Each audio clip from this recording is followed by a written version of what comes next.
মালিক জিজ্ঞাসা করে প্রতিদিন, বান্দা কি কারণে আমাকে ছেড়ে দিলা? হ্যাঁ, রাত 12টা বাজে তুমি ঘুমায় গেলা, মা ঘুমায় গেল, বাপ ঘুমায় গেল, বিবিও ঘুমায় গেছে, পাড়া পড়শি ঘুমায় গেছে। আল্লাহ বলেন, আমি তো ঘুমাই নাই বান্দা, আমিও তো ঘুমাই নাই। সারাদিনে আমিও তো জগৎটা পরিচালনা করছি, তবুও তো আমার কোনো ক্লান্তি নাই, আমি তো ঘুমাই নাই। কেন ঘুমাই নাই জানো বান্দা? রাতের 2টা বাজে যদি তোমার পেশাব করতে হয়, রাতের 3টা বাজে যদি তোমার দরজা খুলতে হয়, তখন যদি তোমাকে উঠতে হয়, আর আমি যদি ঘুমায় যাই বান্দা, তোমারে চোখ মেলে দিবে কি?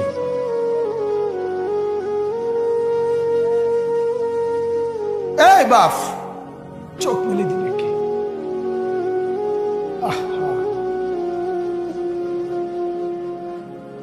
আল্লাহ আমাদেরকে মাফ করে। কোরআনুল কারীমের মধ্যে আল্লাহ তাআলা বলছে, ওয়া হুয়াল্লাযী ইয়াতাওয়াফফাকুম বিল-লাইল। কোরআনে আল্লাহ বলে, বান্দা শোনো, প্রত্যেকটা মানুষকে রাত গভীরে যে ঘুম আমি দেই, সেটা ঘুম না, আমি ওয়াফাত দেই, আমি মূলত মৃত্যু দিয়ে দেই। আবার আমি দয়া করে একটা নির্দিষ্ট সময় পরে চূড়ান্ত মৃত্যু দেব বলে আমি আবার সেই হায়াত সকালবেলা যখন জাগতে শুরু হয় তখন আমি ফিরে দেয় আল্লাহ। এমনও মানুষ আছে পৃথিবীতে, রাত্রিবেলা ঘুমাইছিল ভালো মানুষ, সকালবেলা আর জাগে নাই। আমার একজন দূরসম্পর্কীয় চাচা আছে, প্রফেসর ছিলেন, ভালো মানুষ ছিলেন, রাত্রিবেলা জলজ্জান্ত মানুষ ঘুমাইছে, সকালবেলা আর দরজা খুলে দেখছে ওই মানুষটা জীবিত ছিল না, মারা গেছে। হতে পারে না? হতে পারে কিনা বলেন না?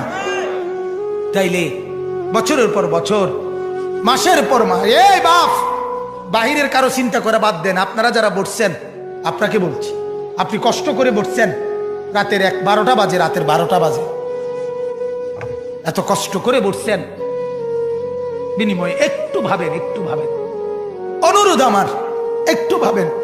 আজ মাঝে মাঝে মন চায় আল্লাহর বান্দা মুসলমানদেরকে বুকে জড়ায় ধরে কাঁদি যে বাপ, কেন এত ভুল করছেন? আল্লাহকে কেন এত নারাজ করছেন? যার বিবি বেপর্দা, আপনি আল্লাহকে কত পরিমাণ নারাজ করাচ্ছেন। যার স্ত্রী, যার মেয়ে বেপর্দা, আপনি আল্লাহকে কি পরিমাণ নারাজ করছেন বলেন? এক কুকুর মরলে, লাশ ফেলে রাখলে যেই দুর্গন্ধ ছড়ায়, সেই দুর্গন্ধে অল্প কিছু মানুষের কষ্ট হয় কিছুক্ষণ, কিন্তু এক নারী বেপর্দা হাঁটলে যে যুবকগুলোর চরিত্র নষ্ট হয়, সেই নারী এক মরা লাশওয়ালা কুত্তার চাইতেও বেশি দুর্গন্ধ ছড়ায়। কুকুরের দুর্গন্ধ এত বেশি ছড়ায় না, বেপর্দা নারীর দুর্গন্ধ যে পরিমাণ ছড়ায়। সে তো শত শত যুবক তার চরিত্র শেষ করে দিছে। এই সিনেমার নায়িকা নর্তকীরা উলঙ্গ আর ছবি আর বিবস্ত্র ছবি আর নাচ গানের এই ফুর্তি দেখিয়ে এরা হাজারো যুবকের চরিত্র গঠন করে না নষ্ট করে? কথা বলেন না কেন?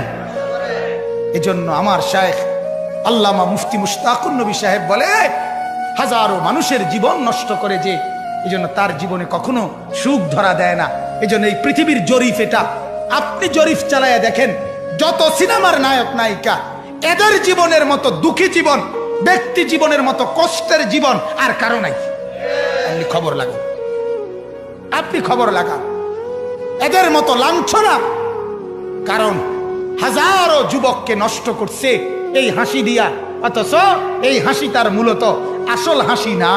এই হাসি যদি ল্যাবে অথবা ডায়াগনস্টিক সেন্টারে পরীক্ষা করায়, প্রত্যেকটা হাসির মধ্যে ফরমালিন পাওয়া যাবে। কি পাওয়া যাবে? ফরমালিন। ফরমালিন। কি বুঝে বিড়ি খান, কি বুঝে সিগারেট খান, কোন বুঝে দাড়ি কাটেন, কোন বুঝে টেলিভিশনে নর্তকীর নাচ দেখেন। আজ 20 বছর ধরে যার ঘরে রঙিন টেলিভিশন চলে, নাচ গান, সিনেমা, নাটক, নর্তকীর ছবি, আমনের বউ বাচ্চা বছরের পর বছর আমনের ঘরে বইয়া, সোফাত বইয়া বইয়া টেলিভিশনে নাচ গান দেখে, আমনে মরতেন না? আমনের বউ বাচ্চা মরতো না? আমনে আল্লাহর সামনে দাঁড়াইতেন না? না, জিন্দিগিটাই ছবি, জীবনটাই ছবি, একেবারে যেটা পাও।